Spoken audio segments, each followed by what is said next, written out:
Good morning, everybody. Thanks for joining us. Today we have a special guest, Special Agent Mike Dunn. And Mike is going to talk to us about or share how he goes through his listing presentation. First, how he prepares for it, and then what he does when he actually meets with the homeowner or the seller of the home, step by step on pretty much how the presentation should go for him. And again, there's different ways of doing this. This is the way he does it. So, Mike. Thank you, Carlos. Appreciate it. Thanks for being here. This is really exciting because it just seems like yesterday I was in Zach's shoes, just got my license and I didn't know what to do. So I remember asking my manager at the time to go on a listing appointment with me. And before I went on the listing appointment, I already told the seller the commission was going to be 7%. So when I went with my manager, he expected, because the norm was 6%. So we did the presentation and he mentioned 6% to her. I didn't say anything, but then afterwards in the car, I said, hey, I had told her 7%. So by taking you with me, you cost me 1% as a joke. So my point is that everything is wide open.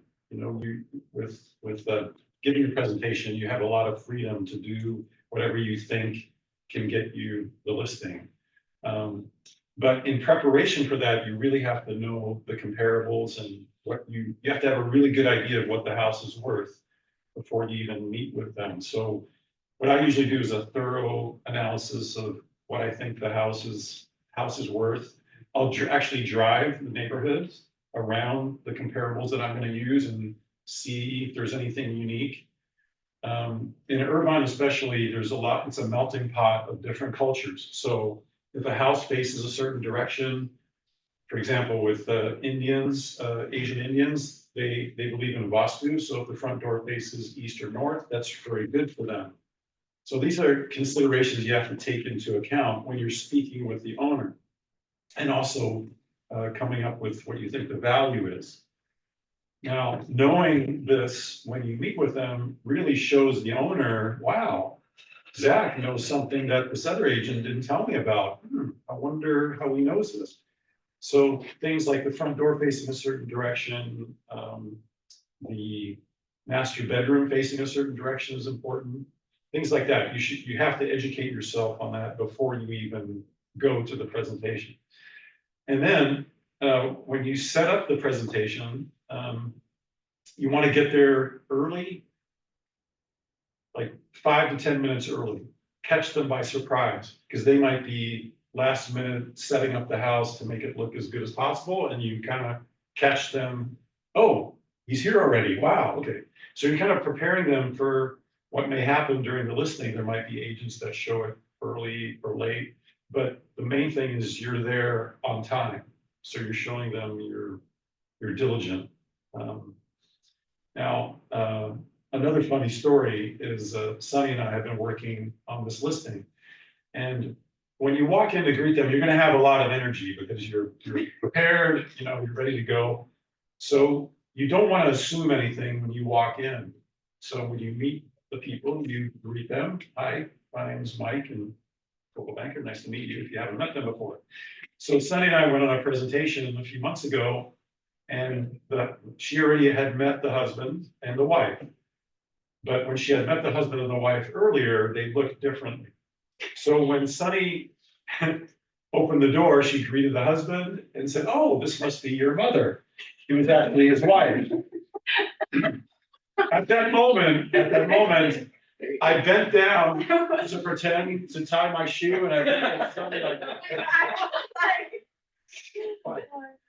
Now, so we're walking through the house. He's taking us on a tour of the house. And then there's a moment in the master bathroom where he is explaining some upgrades. And I turn to Sonny and I go, because I wanted her to relax, because she already knew, oh my God, this is cardinal sin. You never do this, right?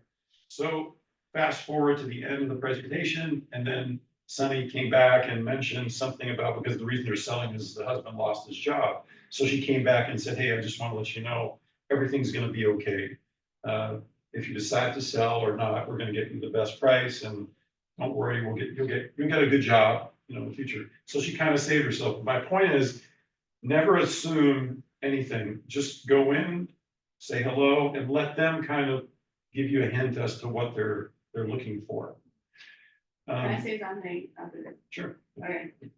I'm not like so dumb, like that dumb, just tell someone it's your wife, it's your mother. The reason is, the first time I met them, you know, the wife with makeup on, really fancy. And that time she was wearing a sweatpants, no makeup on, and her hair is so messy. Actually, when I open the door, I was totally prepared on everything, you know, open the door. So she was opening the door and husband just right by her side. And then, you You know, know this is going on a YouTube channel, right? Everybody can see, anybody can see this. Let's rewind, shall we? I really say something of that she looks so different. Anyway, that's like kind of a cardinal sin. You don't assume anything because you don't know how the other person is gonna react. So when you walk in, you greet them.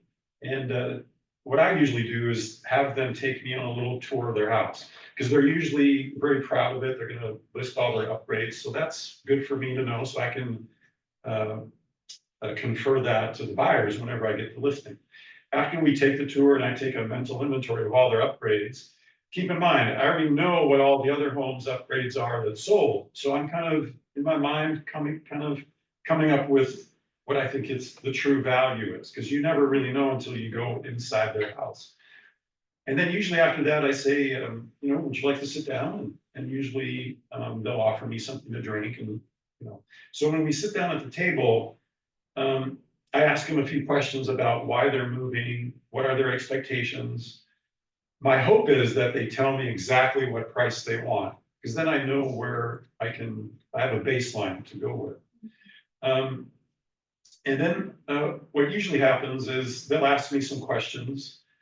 I actually like it when they ask me questions about my marketing, things like that, because I know how to answer them. Sometimes when you come in and they say, well, Mike, dance for us. It's a little hard because I don't know what they're looking for, you know. So as they ask me questions, I try to tell them that keep it focused on what I'm going to do for them. You know, my marketing, what price I'm going to get for them, what's the most important thing for them. For example, if the wife is pregnant and expecting a baby at any time, I know it's going to be very stressful. So I'm going to emphasize this is going to be a really smooth transaction. Whenever you want it shown, no problem. So you have to find out what's the most important thing to them. And then I'll go through my marketing plan specifically on what I'm going to do. And I've gone on presentations where I've had a laptop with me and we're all crowded around the laptop and I show them what I'm doing. But what I'd like to do is have them go on the computer and pretend they're a buyer doing a search for a house, put themselves in the shoes of the buyer. So then when they do that, I say, well, you know, 99 Done Deal is the website, an example that I have. And I have them go through the website and just say, hey, do you have any questions on this house? And most of the time they're very impressed because I have the floor plan, I have a virtual tour, I have a video tour, and the Matterport tour where they can look through it. So I try to put them in the shoes of the buyer so they see what other people are going to see when their house is listed. And then I also have a presentation that I give to them, a hard cover presentation where I leave it with them. So they see a specific list of what I'm going to do for them. And then I also, yeah, that's an example of Alhambra right there. That's the website. And then also I'll have a list of testimonials from past clients that I have them look over later after I leave.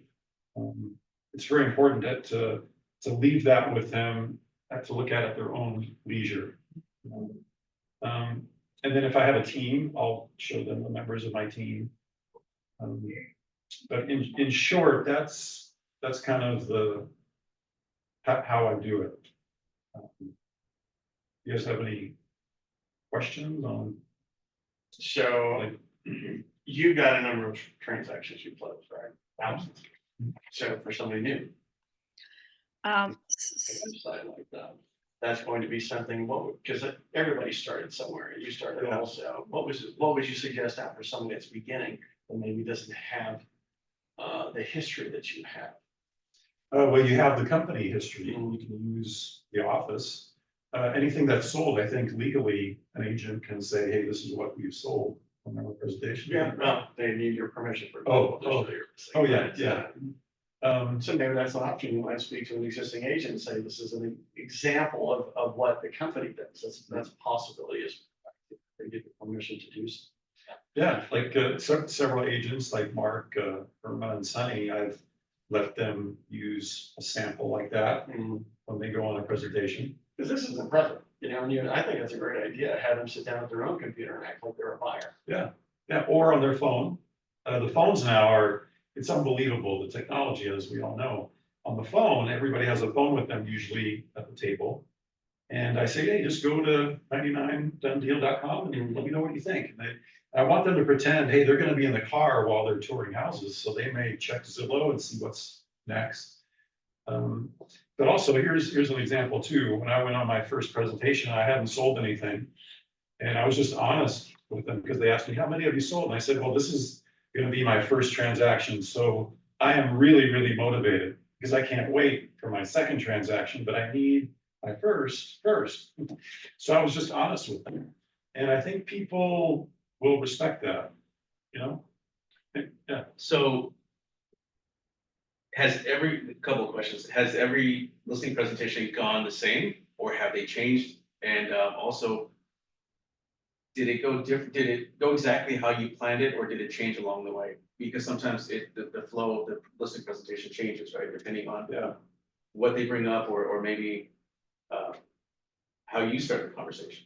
Yeah, they're all a little different, but I try to do it the same way, like do a little walkthrough. It's kind of a relaxation period too, because when you're walking through the house, maybe they'll say something and then I'll say something funny and then they laugh, they feel comfortable. So you kind of break the ice with that. But usually that's the same way I do it. I walk through and then we sit down. Now, when we sit down, if I have a client who's, for example, an engineer, they may have a list of questions already.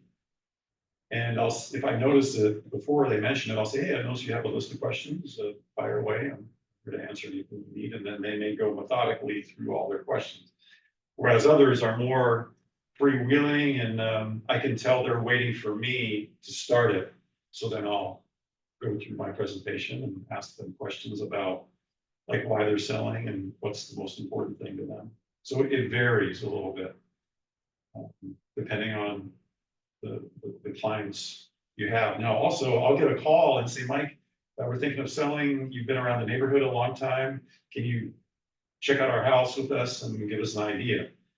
And then those are kind of less methodical or, because it's kind of a hot lead where they already know me. So in that case, I don't have to go through each point by point. Or sometimes I have this already, I'm ready to go, I'm fired up. And they go, Mike, we've gotten all your stuff through the years. You don't have to do anything. Just let us know what you think it's worth. So it just depends. How about commissions? Do you address that? Do they bring it up? And it always changes, sure. They'll usually bring it up. Yeah, they'll usually bring it up. Is it the first thing they ask or is it midway through the presentation or at the end of it? It's usually middle of the presentation. Yeah. And then some may say something like, well, Mike, we get these flyers in the mail that says 1% commission. And I'll explain to them, well, that's 1% on the listing side. There's another side to the buyers too. So the total is going to be more than that. And I remember one time I had one of those competing with me. And in my farm area, I think he was going to charge 3.5%. And I told him I charge 5%. And they said, well, Mike, we really like you. Is there any way you could go down to 4%? I said, yeah, if we sign today, I'll do it at 4%. So, and that's where farming comes in. They already know you really well.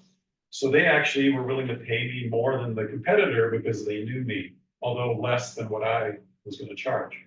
So, and you have to kind of gauge that. What I like to ask them is, well, if I agree at the 4%, will you sign with me now?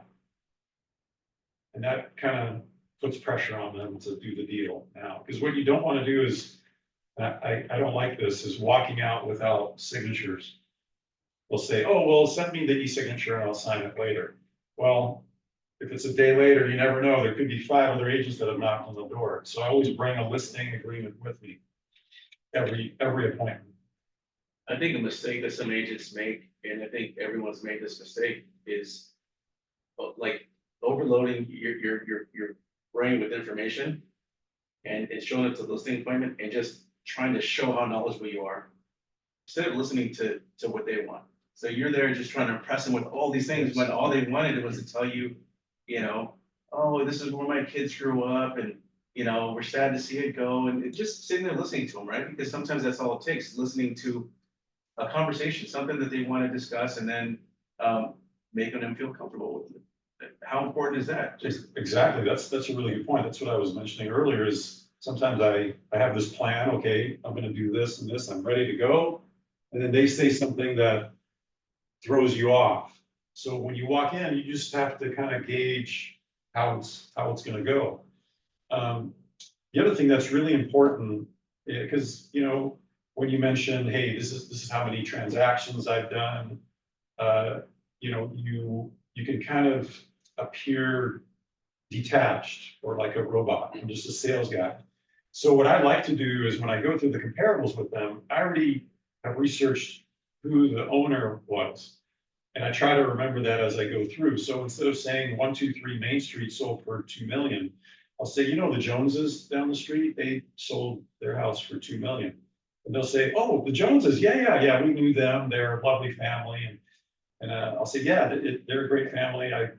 I sponsored this, or, you know, I'll coach them if you did, obviously.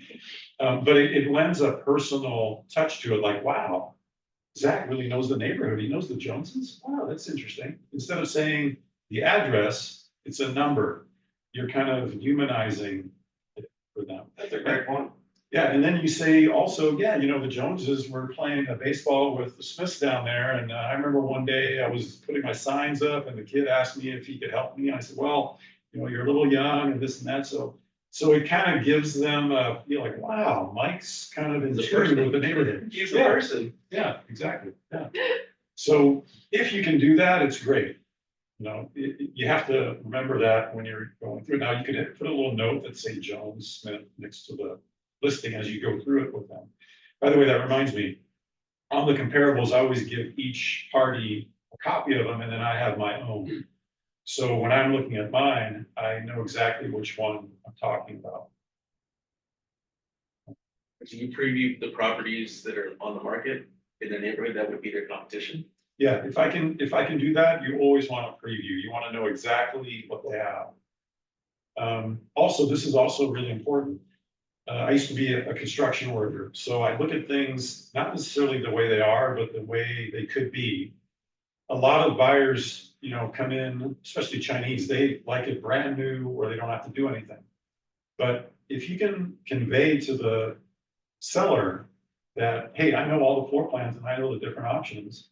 For example, the Joneses, instead of having the 3-car garage, they converted the 3rd car into a little guest office / bedroom, and that's a really nice option for people to have.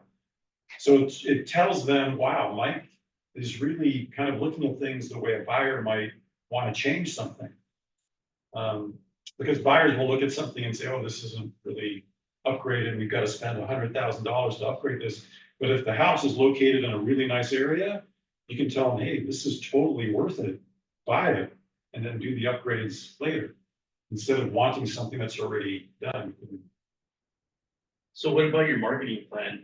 When you go through your presentation and you get to your marketing plan as to how you're going to market the property, what does that consist of? So I'll tell them, I'll give them the example of the website. When I list it on the multiple listing service, it's going to have a link to the website where people can take a virtual tour on their own. In Irvine, especially, since 80% of the buyers are international buyers, it's important for them, if they're in China or Korea, to be able to take a virtual tour of the house already. So when they show up, they already 90% know that they want this house. So on my marketing, I always emphasize my website. really important, and it's personalized too, to each house.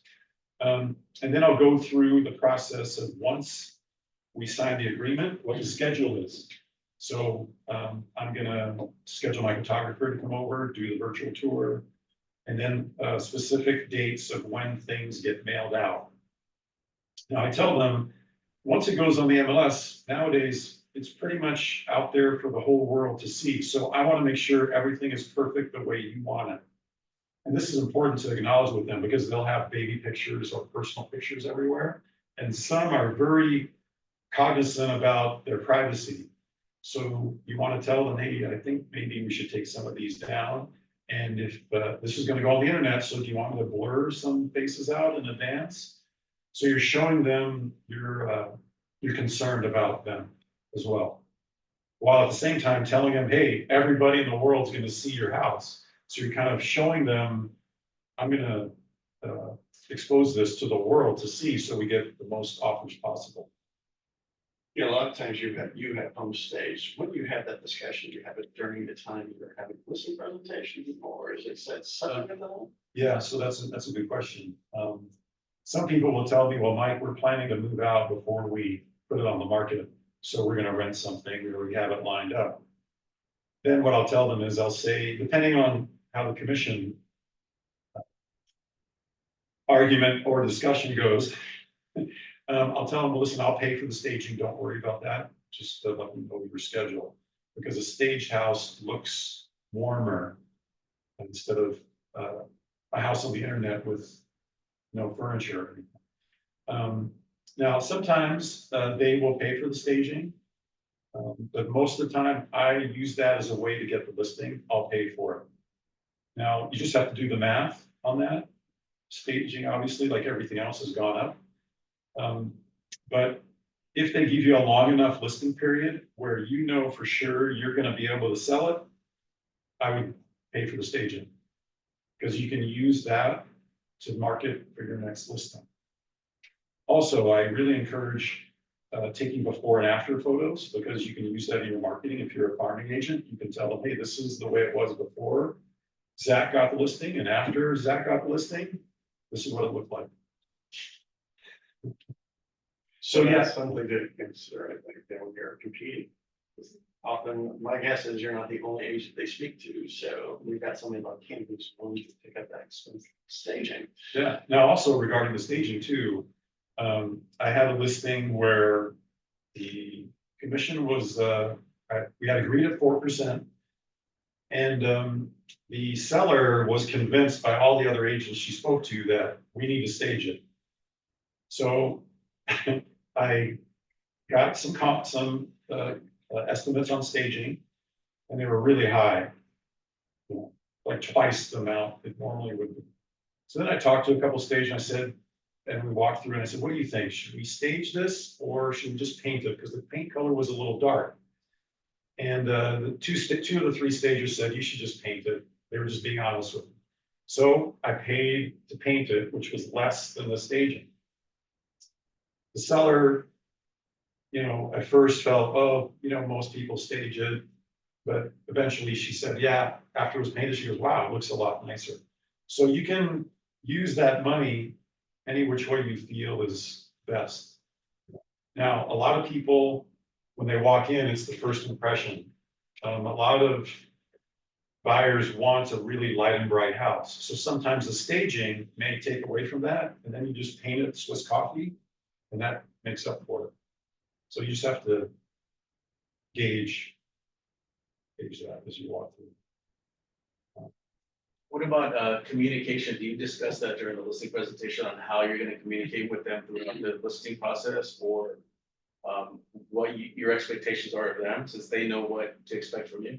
Yes. So prior to texting, and I'm kind of aging myself, but prior to texting and I guess texting is the main thing. I would call them on the phone, and then they'd have to write it down and remember when the showing is. So I said, listen, how do you prefer to communicate with showings? Most people will say texting. If they say, well, we prefer a carrier pigeon to deliver the message to us, I'd say, well, listen, we need a written record of the showing so that you and I both know when they are. And texting is the best thing, you know. Because everybody can go back and look at the thread. And I always keep both husband and wife, if there is a husband and wife, in a thread together so that everybody knows. But that's a good point. I do always ask that. And actually, I asked that before I actually have the listing, because I want to show them, hey, I'm here to talk to you guys. How do you guys prefer to handle the showings? So that's a good point. You want to ask that ahead of actually everything, because you're already kind of telling them how you're going to do it, how the process is going to be before you have it signed. After this presentation, how you follow up with the clients, sorry. You mean after they sign it, or? Just after we finish the listing presentation, how you follow up with them? What do you do after? Well, if they sign the listing presentation with me, then I remind them of the things I went over with them as far as the timeline to get it listed. I'll go over that and say, just a reminder what we talked about. Also, on the text message after I meet with them, I remind them of everything. So, hey, pleasure to meet you. I look forward to getting you $2 million for this house. And also just a reminder of the steps we discussed. Boom. You always do that with right after the listing presentation. I always send them long text message with a list of things we're talking about and what they need to do. Cause you know, the seller wants, hey, what are you gonna do? What are you gonna do? And I do it right away. So I might be sitting in my car afterwards, or when I get to my next destination, I'll send them a text right away. Because I want them to kind of see, oh, wow, Mike follows up immediately. So. Does anyone at home have any questions for Mike? So are you always under the presumption that they're going to be You? speaking to other agents? Sorry. Are you under the presumption that they're speaking to other agents? So they bring that up? Do you ask? I always assume I'm competing. Uh-huh. Yeah. So I always keep in the back of my mind that I'm not the only one. You ask questions of them about them? Or do they bring it up? They probably. They usually bring it up. They say, yeah, Mike, we're interviewing 3 agents and we'd like to meet with you. Or during the presentation, if I ask them if there's any more questions and they don't have any more, that might be one of the questions I'm asking. Are you interviewing any other agents? And if they say something like, especially in Irvine, this happens. They may say, well, Mike, we're interviewing a couple of Chinese agents because there's a lot of Chinese buyers and we want someone who speaks Mandarin. And then I'll immediately say, well, I tried to teach myself Mandarin a few years ago, but I learned, hey, I'm just going to use the people in my office to help me. And we have a Mandarin speaker, Cantonese speaker, Korean speaker. So I'll always be able to overcome that. And sometimes I'll bring Sunny with me if it's a Chinese seller. Although this is really interesting, what I found is having Sunny with me actually helps me with some Caucasian sellers, because some Caucasian sellers are thinking now, well, we should use a Chinese agent because 80% of the buyers are Chinese. So they'll call me for a presentation, but maybe they're going to interview a Chinese agent. So I want them to see that, hey, I really know the neighborhood, but also I have Sunny or Michelle or whoever with me to help overcome that objection. But also it's important to let them know that the office also has the resources too. So what does your marketing plan consist of? Do you go into the details of that? Yeah, so I have a sample here. You guys can look it over. I Do you personalize that for each person? personalize it for each person then. And I basically go through the steps of what I will do as far as brochures, flyers, open houses, marketing on the internet. And then I have my list of testimonials of past clients. That's really important.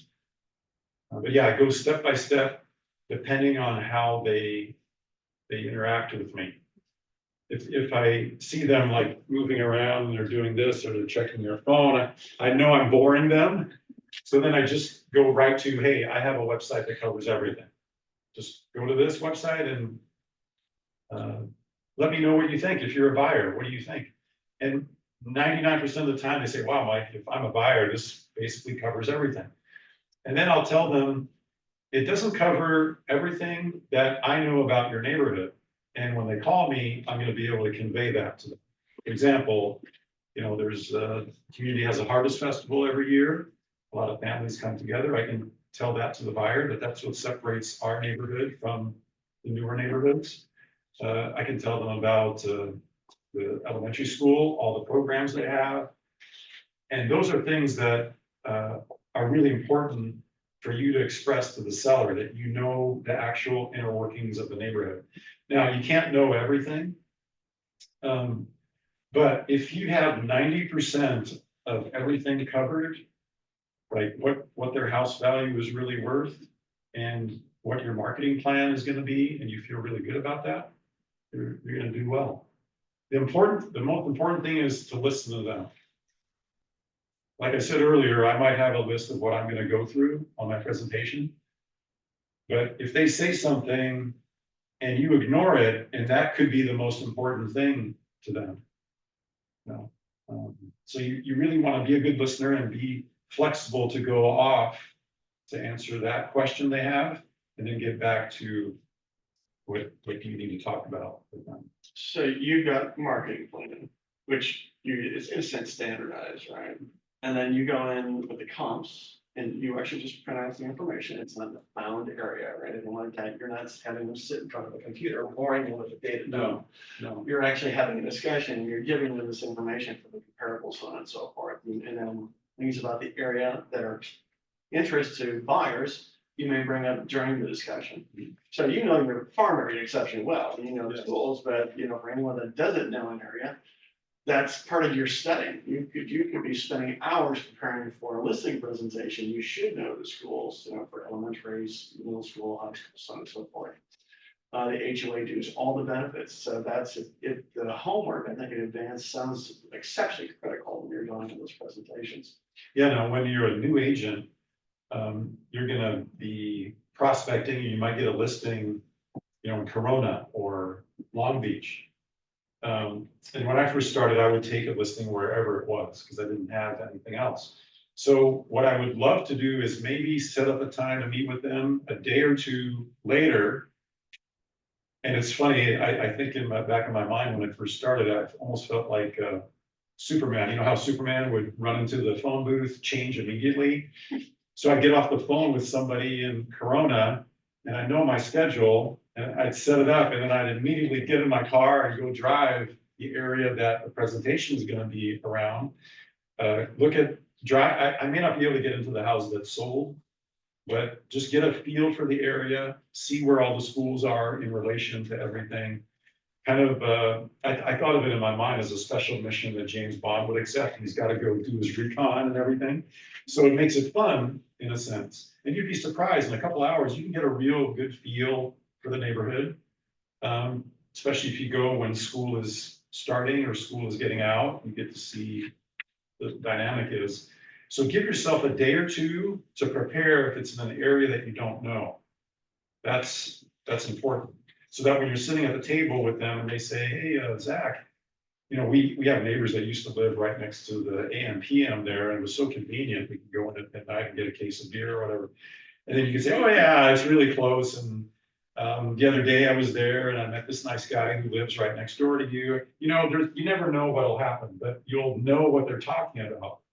And that's, believe it or not, in a day, you can get a good feel for it. So when you go into your presentation and you're asking them like the reason why are you moving, or their motivation for moving, and you find out that they're gonna be buying another house, they're gonna be moving to another house. How do you approach that and about representing them on the purchase? Or do you bring it up then, or do you bring it up after, or like close the deal first before you start the next one? So I'll talk to them about that, and if we have already discussed the commissions, I might say something like, well, if I know you're looking to move, and I know this area really well. If you use me to help you buy that house, then I'd be willing to be flexible when we get an offer on your house to work on the commission to get you the best deal possible. I'd like to say when we get an offer, because I want them to know that even though we'll sign an agreement now, during the offer process, I'm gonna be flexible. Now, whatever we have in writing, if we have 4% in writing, that's what we have in writing. But I want them to kind of get the feeling like, hey, I'm gonna be flexible. And then also, tell them if they use you to buy the house, I'm allowed legally to help you out with closing costs. And that way it's, you're kind of getting, making them feel comfortable with you. Instead of, like by saying you're gonna be flexible on their deal, they kind of know that you're already in their corner. You wanna make them feel you're with them, you're in it together. So in listing presentations now, you find that sellers are aware of the change in regards to commissions. Yes. They are, so they are aware. Yeah, they are aware. The way I explain it to them is, listen, obviously it'd be great if the buyer pays their agent. You don't have to worry about that. However, there's still agents out there that need to be incentivized to get their buyer to buy your house versus the other house, all things being equal. So, and we had a great example on the deal we just closed. It was a 4% commission. But we got that buyer's agent to get their commission from the buyer. So I got more than I thought I was gonna get.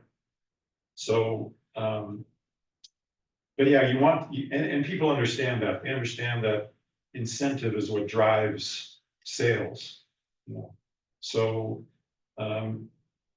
if they say, well, I'll give you 2%, but I don't want to pay the buyer's agent, and that's the final deal for you to get the listing, yeah.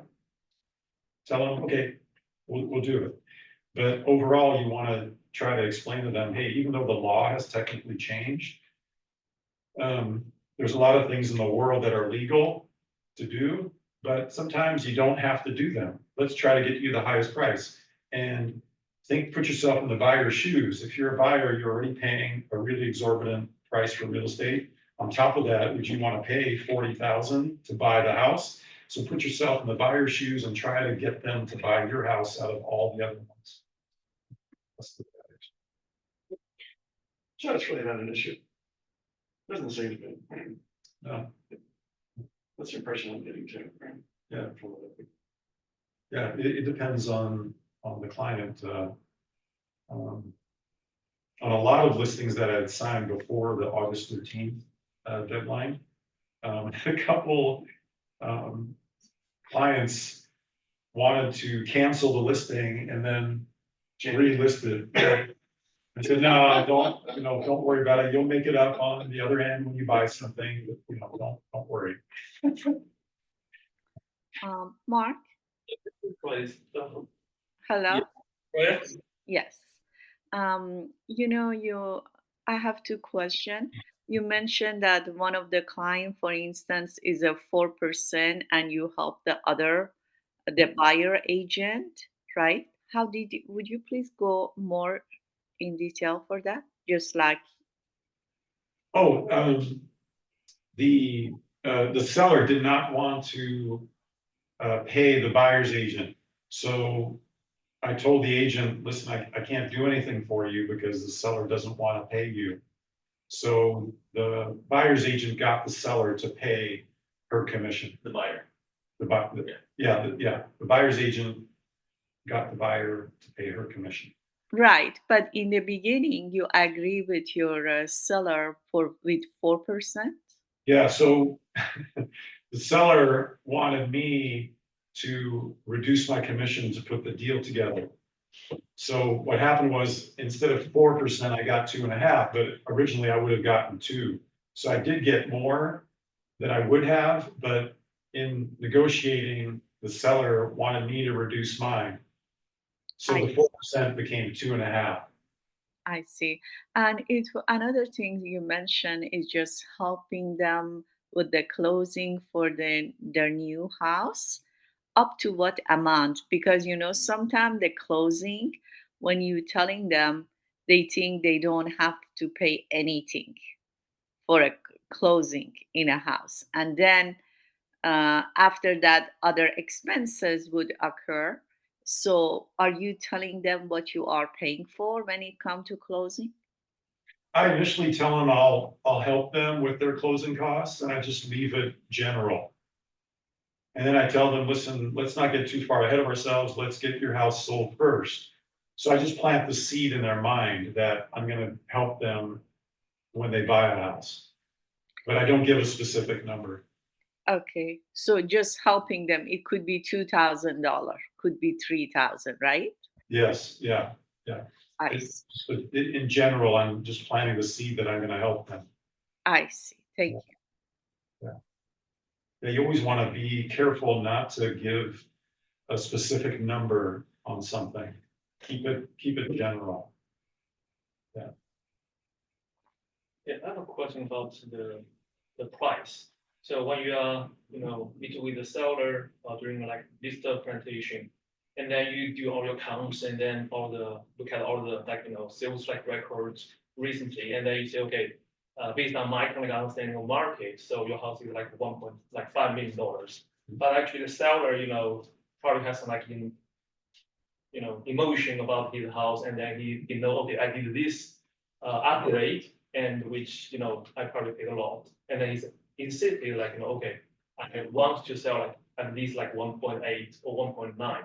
So there is a big discrepancy, and also, when you say, okay, I did all my research, it's probably like, not worth that much, so can you come down? But they say, okay, I talked to another kind of agent, and then they confirmed that actually they told me, yeah, they can use my house for 1.8. So in that situation, what do you do? So initially, I always ask them, so what do you think you want to sell your house for? Most of the time, they'll say, well, Mike, you're the expert. Let us know what you think. Now, they may have already talked to a couple agents before that. So I'll go through the comparables, and if we're way off, I'll say something, listen, I like setting records. So if you want to go for this, I'm okay going for it. But just keep in mind, if others come on the market, then what our price is, we're going to help sell the other listings. So if we're priced too high, we're actually helping the other agent's job, make their job easier. So it's up to you. Do you want to help sell other listings, or do you want to get your house sold for the highest number? But again, if the listing is for 6 months or a year, let's say I'm meeting with them in September or October.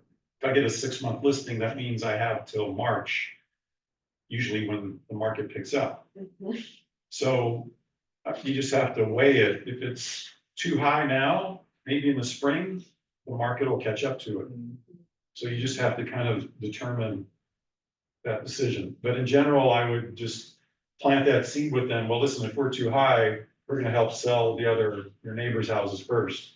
And when you put it to them in that mindset, they're thinking, oh, yeah, if I'm a buyer, that one's at 2 million, this is at $1.8 million, they're probably going to go for the $1.8 million. That's also where the listing presentation and the evidence of the sold properties comes in, because you tell them, look, this is what they listed for, this is the average sale price, and this is how many days on the market they were sitting for. So you tell them, if you price it right, then they can sell around that time. But depending on what their motivation is, if they have to move right away, you're gonna list it closer to that average sales price. If they don't have to move, if they just waiting for, to get more money, then yeah, you might list it higher and it'll sit on the market longer, but let them know that ahead of time. Yeah, so you always want to go by what you feel the market is and sell that to them. Hey, really, you should be at $1.8 million instead of 2 million. However, I'm here with you. I want to set a record, and nothing would give me more pleasure than to be the first guy in your neighborhood to sell it for 2 million. Even if it takes 2 years. Well, actually, something else he's told me in the past, he doesn't want to sell a home immediately because he wants his sign up. He wants to continue to market the area. Yeah, so yeah, exactly. You want to be able to mail around that listing to hopefully get a buyer or maybe another listing out of it. So think of it as a Broadway play. You want to have your play for a week, or you want to have a 6-month run on Broadway, right? You know, so 6 months might be a little stale, but yeah, you want to, obviously you want to get the listing first, but in the big picture, you're thinking, all right, I'm gonna do a just listed, or I'm gonna do coming soon flyer, or just listed flyer, in escrow flyer, or just sold flyer. So you want to be able to market it as long as possible. But also let them know, hey, because when you go over the comps, they're gonna know if they're rational. Yeah, at 2 million, I'm a little bit high. But when you tell them that, and you know it, but you say, listen, that's not gonna prevent me from trying to get you the 2 million. So let's go for it.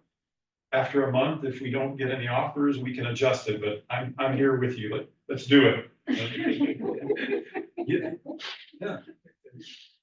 Because, you know, the other agents may, and I've run into this a lot, because I compete with them. They want to list it for a really low amount. They'll take pictures with their iPhone with the toilet seat up. They're not gonna market it the way they should, you know? So you want to emphasize with them, you only have a first chance. I mean, there's only one, what's the saying? One chance for a first impression, something like that.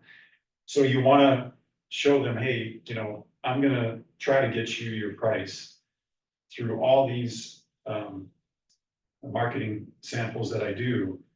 Now, we may be listed a little high, but that's not gonna scare me. I think I can justify the 2 million to the buyer for your house, so let's do it. With your flyers, do you go door knock or do you have someone send them out? So I mail them. I used to put them on the door handles. I don't do it as much. I actually did it a couple of weeks ago because there's no listings for a buyer that I had. But if I'm a farming agent, yes, I'll drop it on the doors, do the postcards, and then also door knock as well. I don't do it as much, partially because I don't have to, because my name's out there, but it's a really good idea to do that. How long did it take you to get your name out there? Like where they're like, oh, they're just calling me because now they have Yeah. my flyers. I'd say probably about 2 years, but that's being really consistent. Like it took me about 2 years to get my first listing in my farm area. But in the meantime, I had other listings from cold calling. So, yeah, I would say you have to be committed for at least a year, depending on how often you do it. I did it once a week. That's a lot. Mhm. And within those 2 years, you probably saw agents come and go, right? Farming, and Yeah. then giving up after a month or after 3 months. Yeah. You mentioned, Right? Yeah, you just pick an area you really enjoy. The area that I chose, I used to have a baseball camp business, and I had a baseball camp there. And I remember seeing, wow, this is really nice. I don't feel like I'm in the hustle and bustle of Orange County. So I thought, wow, this is really cool. So I started farming there and really liked it. And you just have to be consistent with it. And I play this mind game in my head when I was door knocking and passing out flyers. You know, every once in a while you get somebody that they've had a rough day, they'll throw the flyer at you, or tell you to get out. And as I'm walking away, I remember looking up at the sky thinking, all right, God, you're joking with me, right? You're testing me. I'm not gonna quit. So then I go to the next one. But in the meantime, you're outside walking in fresh air, you know, you're getting your steps in. You know, you have to approach it that way instead of putting so much pressure on yourself. I've got to get this listing. Look at it as a process. You know, I told Sunny this because she's been farming in Rancho and she gets frustrated sometimes. And then one day, or 1 week, I think she got 2 or 3 calls. And I said, yeah, you just have to be consistent. You never know when the phone calls will come. One day you'll be inundated. And believe me, I was inundated at one point. I had 26 listings 1 year. And so when that happened to me, I remember looking at my phone because it kept ringing. And I remember looking at my phone thinking, wow, there was a time where nobody called me. So you want to visualize that, you know, and just be consistent. Roy, did you have a question? yes, you mentioned door knocking. So you door knock and you introduce yourself. Is that what you do? Yes, but also it's important to bring something with you of value to the door. So I would always bring the comparable sales. And then I'd ask them, hey, have you thought about selling? Do you know any neighbors that are thinking about selling? They'd say no. I'd say, well, here's a list of the most recent sales, and would you like me to update this for you via email? And then I'd have a notepad and I'd write down their email address, and that same comp that I gave them, I would email a PDF to them. And over the years, I got 1,400 email addresses out of 2,000 homes in my farm area. And twice a month, I would email that to them. So I have flyers on the door, postcards, and an email. Now the email, they gave that to me, so they trusted me. So that's, and remember, it just consistency. That day, you may have gotten 3 email addresses, you input them into your contact base. And then maybe 5 months later, one of those says, hey, Mike, come on over and we're thinking of selling. So they're finding you on their door, in their mailbox, in their email, and via social media, and online, on the website. Yeah, I am on social media, but I tell them that I've never had anybody strictly go to social media and wanna see one of my homes. But what that does though, it humanizes you, because the things that you post are things that everyone else is posting. Yeah. So you're not a machine, like Yes. everybody thinks you are. Yeah, and I'll put stuff about, I went to the beach or this or that. But when we're on the presentation, I tell them I'm on social media, but most of my leads come from other agents because real estate is a stock exchange. The MLS is a stock exchange of real estate. If somebody's serious, they're gonna call an agent. Now, I've learned a lot from Sunny with social media with WeChat. And a lot of the Chinese, that's all they do. It's Redbook too or something. So with certain groups of people, they interact differently. So I try to emphasize what I'm in control of. And I say, listen, the only thing I can control is what your website looks like and how I market it on the internet. Social media, I can't guarantee that somebody's gonna come from social media to put an offer on your house. So I show them that I'm on it and that I'm up to speed with everything. But I kind of educate them as to where the buyer's actually gonna come from. I have a question, okay, so, as a realtor, like overall, we'll talk about overall. I know you have been doing this business for many years and you have many years experience and you're a well-known agent in Irvine. But still, you're competing with a lot of agents, especially some of them, they offer really low commission now. So what do you think overall as a realtor, how could you get a listing? Like what is most important things when you like? When you're not competing against. Yeah, agents that are doing low how could commissions. you get a listing, you think? Well, ultimately, they have to trust you. So, for example, the listing that I had on Mansfield, I stuck with 4%. She had other agents telling her they do it for 2% and 3%. Why did she use me at 4%? Because she trusted me. She knew me all these years. She got my marketing. So whether it's farming for years at a time, or you've got 10 minutes for an elevator speech to get them to trust you, you've got to find a way to convey to them that you're really trustworthy. Now, what I always like to do is try to make people laugh while I'm on the presentation, or at least let their guard down. So there's different ways to do that, and we're all have unique personalities, but you want to find something in common with them. It is tough to compete with the 1% and 2%. And I've learned a lot about a lot of Asian clients. They do tend to look more at the bottom line because in their mind, there's so many agents out there. So that's why you've got to, so like with me, for example, I've learned to say hello in different languages. Like ni hao, annyeonghaseyo.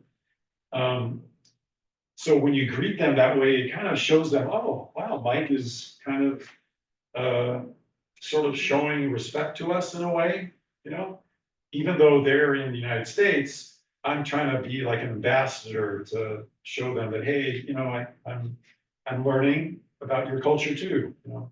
So you want to find some common ground, and much to my surprise, I've had a lot of Asian clients through the years where I asked them, well, how come you chose me? And they said, well, Mike, you know the area really well. You've done a really good job through all these years. You support the school. So ultimately, if they're really serious, they're going to trust you on what you do for them, not necessarily the commission. Let's face it, you're charismatic too. I mean, that helps. Right? I don't know if I can. You say you're. Thank you, Carlos, and may I congratulate you on your perception. But it comes through experience and not necessarily charismatic, but you just have to be a good listener. And then through the years, your subconscious will naturally start to make you go the way you're gonna go to get the deal. You'll find a way. You just have to trust that inside. I think when you try to get too technical and go through your marketing plan without listening, that's when you get into trouble. And you also have to read, like that saying, read the room, the husband and wife, who's the one that's kind of making things happen. In different cultures, the husband is the driver. In other cultures, the husband lets the wife handle everything. He just kind of sits back and he's just doing his business while I'm answering the wife's questions about things, you know. So you just have to get a feeling for that. So as a newer agent, how do you convey that trust and reliability? Starting out. What's your background been for real estate? Well, I was working with my dad in a conveyor business and stuff, and on the side I kind of do DoorDash and Uber, but So conveyor business, what's conveyor belts or dairy companies and stuff. Oh, so you would sell conveyor belts to? Well, they would design them, build them, install them all across the Oh, okay. So you'd meet with like farmers mostly, or? country. The dairy plants. Oh, the dairy plants. Yeah. Okay. Oh, I see. Okay. Yeah, whatever experience you've had prior to this will help you with this. Like I was a baseball coach basically before I got into real estate. So I was around parents and their kids, and I had to keep the kids focused on, you know, the different stations and the exercise that we did for baseball. So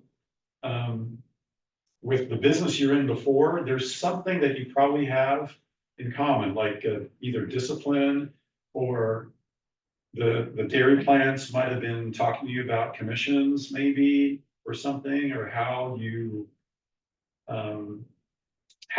had to maybe adjust the conveyor belt at this plant because the way the plant was set up was different, and if they had to redo everything, it'd be too expensive or something. So there's always something you have in common. You just have to find that. The main thing, like I said, for me, when they asked me how many have you sold, I said, well, yours is going to be the first one. You know, everybody's a rookie in anything they've ever done. So in talking with them, if you find out that they just started in a certain business that they're in, you could say, well, just like you know, I was a rookie once. However, in the conveyor belt business, we had to be there at 5 a.m. because the cows were being milked at 6. And I know what it's like, you know, there's a way to find a way. But by admitting that, hey, I've never sold anything, but I'm so excited about this because yours is going to be my first one. And I'm really looking forward to a really great testimonial letter from you that I can show to everybody. Because, you know, I think ultimately they know that it's all about getting the house priced correctly and you doing a good job marketing. You can show them that you're going to do a good job marketing for them by using my websites, or so that part you can show to them. And I think by you being honest, they're going to totally appreciate that. Yeah. Is that? Yeah, it does, Yeah. yeah. So you're suggesting be upfront. Be upfront. Never sold anything yet, but Yeah. I'd love to be. But also tell them, hey, you're backed by the company of Coldwell Banker that started right after the San Francisco earthquake. It's one of the oldest real estate companies. We're in California, and they're behind me. So, Yeah, you're not alone. yeah, you're not I know alone. that, Yeah. that's pretty. Some good emotions, use example all the time, you feel comfortable going there because if not satisfied, they'll take care of it. Yeah, and do the research on Coldwell Banker too. Like I said, I think they were founded in 1903 or Yeah. 1907. Well over 100 years old. Yeah, and they're really well respected too. And you could say something, I would not be working for a company that wasn't as well respected as Coldwell Banker. So, you should feel good about that. One of the reasons why I'm here is because my aunt works for Coldwell in Utah. Oh, what town in Utah? Logan, Salt Lake City area. Oh, yeah, yeah. Yeah, it's a beautiful town, actually, yeah.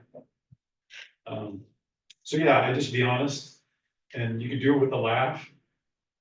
Say, don't tell anybody, but yours is gonna be the first one. I like the way you present that, instead of saying I haven't sold anything, no, yours is gonna be the first one. Yes, yeah, you don't say, oh, I haven't sold anything. No, there's different ways to put it. Yeah, Yes. positive spin. on I it. still remember it flashed back in my mind when I said that to this couple in Northwood. And I remember telling them, oh, yours is gonna be my first deal. And they were in their 70s at the time, and I was 32 or whatever. And, but I think they liked that. And I also used my baseball background. I said, yeah, I coached hundreds of kids, and I have a nurturing experience with that, and I can do the same thing for your house, so. So can you close us out with a memorable listing presentation story, aside from the one that you shared already? That one we're still working on. One of the next, maybe, I think us are gonna forget that. We still got a deal, so if we can do it, you guys all can do it. So whether it was funny or it was a listing you didn't think that you had no chance to get, just any one that's just at the top of your listing presentations. That's a really good question. Yeah. Wow, that is a good question. It's really fun. Well, I'll give you two. One was in my farm area. He was an attorney, and I actually knew him from a tip club when I first got into real estate over at Mimi's Cafe. So I've known him for 30 years. So he said, Mike, I just want to let you know what we're going to be selling our house, and can you meet with us? So I show up in my suit and everything. He goes, Mike, you didn't have to dress up for me. I've known you for 20 years. So I gave my whole presentation. He goes, okay, well, I'll think about it and get back to you. So over the next 3 weeks, we're going back and forth with pricing, and he said, well, Mike, what about the commission? And, because I'm an attorney, I could sell it myself and everything. Keep in mind, I've known him for 20 years. So we kept on going back and forth, and then finally he says, Mike, why don't you come on over and we'll do the paperwork. So I bring the paperwork and I'm ready to go. And he said, my wife had a question about this and that, so let me hold on to the paperwork and then I'll call you. Okay, fine, no problem. Now, and then another week goes by and I show up, and I'm still dressed, professionally and everything. He goes, Mike, yeah, I think we're ready to go, and let's do the paperwork. So we did the paperwork, and it was one of the smoothest deals ever. But my point was, I'd known him for 20 years. He'd call me randomly, just saying, hey, Mike, how's it going? And I saw your latest flyer. But still, he's going by the book and dotting the I's and crossing the T's. But I did the deal. There's been other cases where I had to do that with someone I did not know, and I got the listing. But it was just funny how he said, Mike, whenever I sell, I'm going to use you, but it took me 3 weeks to go through this whole process. So I might as well never have met him and just done my regular thing. The other one is a listing I did not get.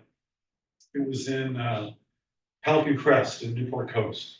And at the time, John McMonagle was huge, the #1 agent out there. And he was doing this thing where he was doing like a knockoff on Donald Trump's Apprentice, where he did this apprentice for new agents. It was just really popular, selling everything. And I get this call, and I had been sending postcards there, and I get this call and, he says, yeah, we're thinking about selling our house and can you meet with us? So I meet with them and it's worth about 6 million. And, at the time, my highest sale ever was 2 million. And I had started to farm that area because I was starting to think, well, I've kind of got Northwood down to a science and wow, I really like to sell these big listings, so I think my ego was thinking, wow, yeah, maybe I could sell a big one, because I was really motivated. So I go on the presentation, I give them my presentation and he thanks me and he said, yeah, we're also interviewing McMonagle. And I said, yeah, John's he's a big hitter up here and everything.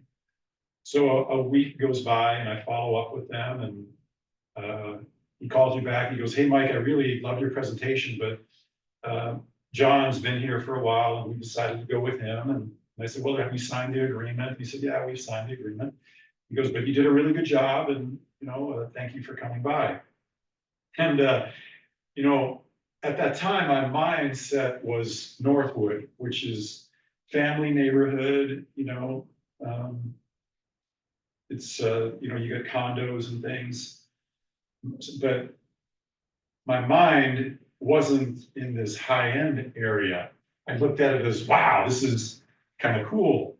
So my point is that when you send something out, whether it's 100,000, 2 million, or 6 million, it's all pretty much the same thing, so don't let that scare you, when you go on a presentation for something that you haven't done before. Because there's still human to human interaction. It's still all about the comps and your marketing plan, So eventually what happened was I got one listing in there for 6.2 million and it sold. But then I started thinking to myself, well, Mike, you're getting really busy with Northwood. If you start to farm here, it takes longer for a $6 million listing to sell. So what are you really trying to accomplish? So then I decided, okay, I'm just gonna let go of that. This is pretty good, for me. But we all have to decide what is enough for us, really. But I'm kind of envious of your position, actually, because I remember starting out and I didn't have anything. I was like in debt by $5,000. So I'm excited about young people coming into business because I know that you guys can reach way beyond what you ever dreamed of. You just have to be consistent with it. Can I ask one more question? Yeah. So people. You own the place. He's running the meeting, so. When they say, I wanna think about it. You get the list yes. and, yeah, I wanna think about it. Well, do you ask them, what do you have to think about? Yeah, so I'll ask Just them, curious. specifically, what is it that you need to think about? You want to get them to tell you what. You try to narrow it down and Yeah, find those objections that you can. yeah, that's really important. That's a good point. You want to find out what the sticking point is to prevent them from signing with you. Because it might be as simple as something minor that you could just address there, right? And get- Well, I usually ask them, what's the most, assuming you're gonna list with me, what's the most important thing for you during the transaction? And, well, Mike, they have to take their shoes off. If I find one speck of dirt, then we're gonna cancel. Whatever it is, you wanna find that out. And 9 times out of 10, you can overcome that objection. Any more questions? No? No. Well, Mike, thank you very much. Excellent. Sir, we'll see you next week. Can we